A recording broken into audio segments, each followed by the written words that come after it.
Hi, my name's Marco Hansel. I'm with Wayman Fire Protection. I'm a foreman, and I'm also with Local 692. I'm here to demonstrate how the sprinkler system operates. We'll start down here with the 6-inch butterfly valve, which is always kept in an open position. You have this yellow arrow. When it's facing this way, it's always in the open position. And then we have an RPZ here, which is a pressure, or a PRV, pressure reducing valve, which reduces the pressure coming into the building because we have such a high pressure out in the street. If we didn't have this device, we basically have a lot of joints popping everywhere, and that's not good. There'll be water everywhere. So this is very important to have. Then after this, we have another butterfly valve, which is at the check here.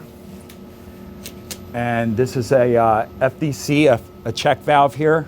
So this is where the fire department pumps water into the building to add extra pressure.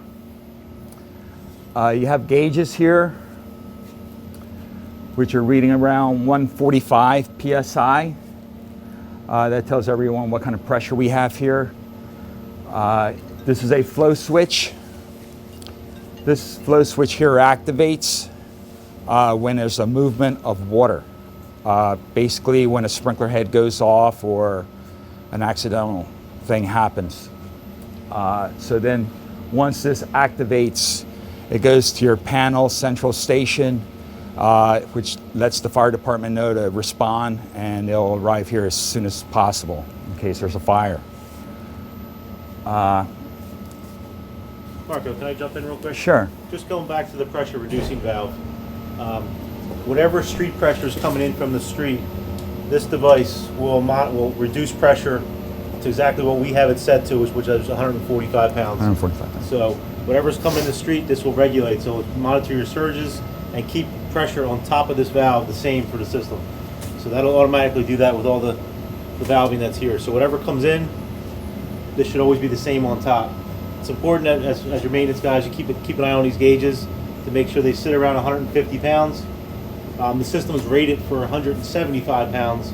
So if you see something weird here with the going too high, you obviously want to call us or your contractor. They'll be taking care of your building or let you know something's wrong. So if these gauges are too high, something's wrong with this thing, and you should be aware of that. So keep an eye on these gauges periodically. It shouldn't happen. That's something you want to monitor to make sure it's not over 175 pounds. Sorry, Marco. No, it's fine. 2-inch drain back here too? This is a 2-inch drain here in case there's an emergency. Usually the fire department, once they know the fire's out, the fire department will shut this valve here. Then they'll come and open this 2-inch drain. The water will flow and it'll go outside. This is your main valve right here. Then you have 2 other valves up top. One is for the first floor and one is for the second floor. This one here that I'm pointing at is for the second floor, and this one here is for the first floor, okay? And that again has the same pressure on the gauges that it does over here. So you can, for some reason, if a gauge goes bad, you can always look at the other gauges. That's pretty much it for here. One additional thing, on each system, you're going to see a flow switch just like we described down here. Oh, okay, yeah. Okay, so those flow switches are programmed to go back to your panel and indicate there's also a flow, segment, which system's going off or where the flow's at. So that additional flow switch up there and the additional flow switch on the other side will indicate where the first or second floor, and it'll indicate that on your panel.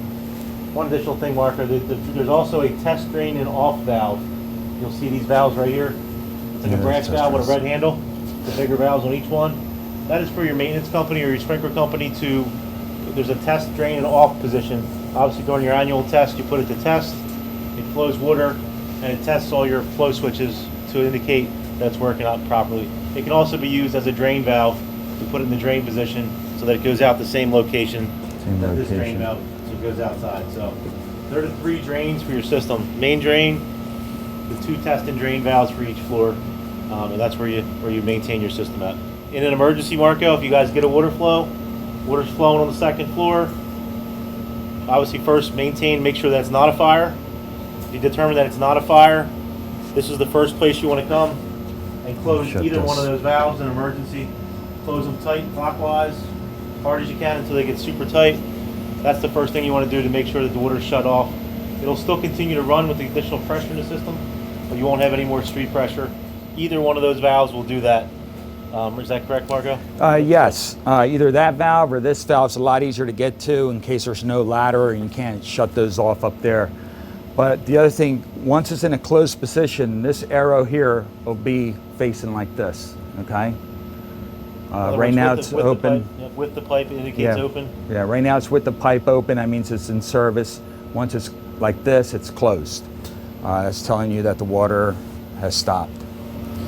These valves up here will separate the floors. Say if you're doing maintenance on the first floor, you can just use the first floor valve and drain just the first floor and leave the second floor in service so you still have fire protection.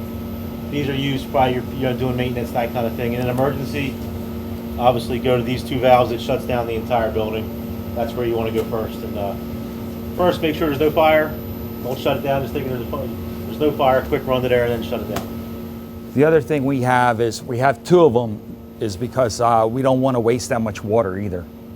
We'll shut one off because if we drain the whole entire building, you're wasting a lot of water. So that's why you have two. They're isolated for each floor. We also have two other flow switches like this, a little bit smaller for the elevator. There's one below on the first floor and then one above.